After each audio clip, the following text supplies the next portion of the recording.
जहाँ समस्या होती है उसके आसपास ही समाधान भी मौजूद होता है। बस समस्या की जड़ में जाने की जरूरत होती है। पर क्या ऐसा हो पाता है?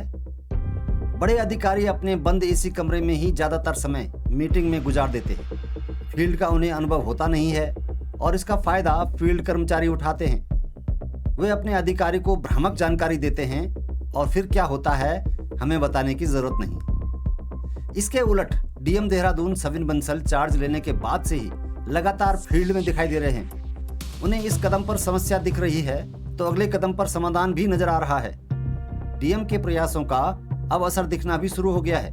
नगर में सफाई व्यवस्था में परिवर्तन के साथ समाज कल्याण की योजनाओं का भी जरूरतमंदों को लाभ मिलना शुरू हो गया है।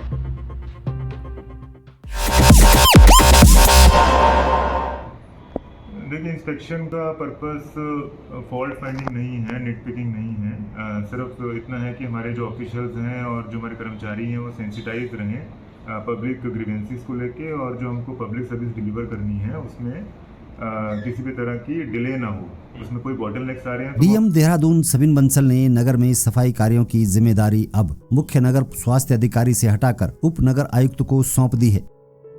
मुख्य स्वास्थ्य अधिकारी को उनके असली कामों पर वापस लगाया गया है।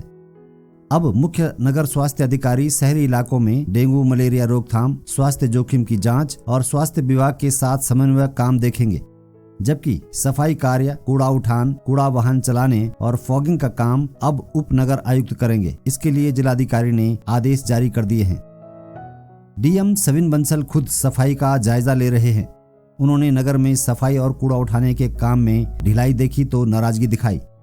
सफाई कार्यों में लगे वाहनों और कंपनियों की जांच के तरीके पर जिलाधिकारी ने असंतोष जताते हुए कहा कि सफाई में सुधार लाना और काम को पारदर्शिता के साथ करना जरूरी है।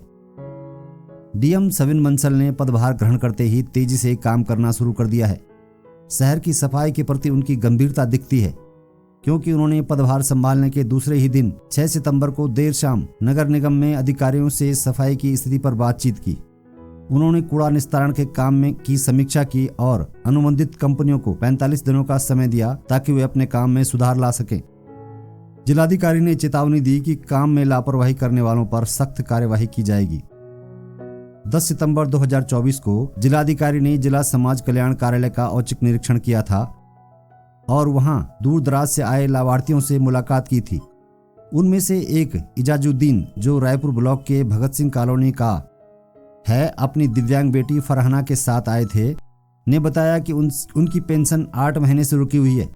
जिलाधिकारी ने इस पर तुरंत कार्यवाही के निर्देश दिए और शाम तक 12,000 रुपए की पेंशन सीधे उनके बैंक खाते में भेज दी गई है। फरहाना की पेंशन पहले भरण पोषण पेंशन थी, जो 18 साल की उम्र तक मिलती है। 18 साल पूर्ण होने पर पेंशन रुक गई थी, लेकिन इसे अब दिव्यांग पेंशन में बदलकर 8 महीने की पेंशन का भुगतान कर दिया गया है। डीएम ने सभी समस्याओं को ब्लॉक स्तर पर ही निपटाने के निर्देश दिए हैं।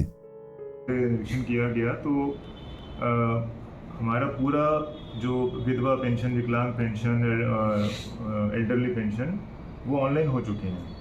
डिस्पाइट बीइंग ऑनलाइन, जो पेंडेंसी पाई गई वो 18 दिन की, 17 दिन की पेंडेंसी ऑफिस में पाई गई थी। तो उसके लिए हमने उनको निर्देशित किया है कि नेक्स्ट टाइम ऑनवर्ड्स ये पेंडेंसी 7 दिन से ज़्यादा नहीं दिखनी चाहिए, क्योंकि उसमें किसी भी तरह से उनको कहीं कोऑर्डिनेट नहीं करना है, कोई डिले का कोई ग्राउंड बनता नहीं है।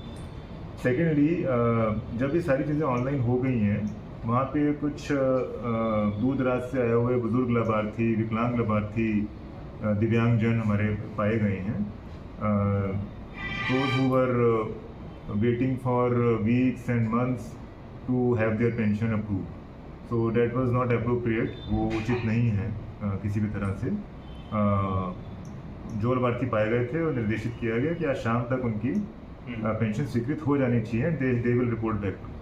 सो इसका जो इन्फ्लुएंस है वो ये है कि जो हमारे ब्लॉक्स पे ग्राम पंचायतों में जो हमारे लोअर स्टाफ है, लोअर सबॉर्डिनेट्स हैं, उनके द्वारा अपनी एप्लीकेशंस की या लाभार्थियों से संवाद कायम करने में थोड़ी कमी है।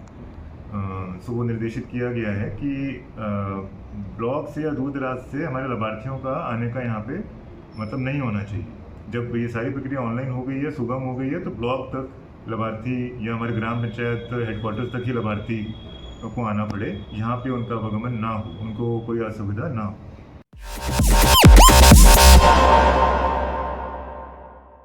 उत्तरकाशी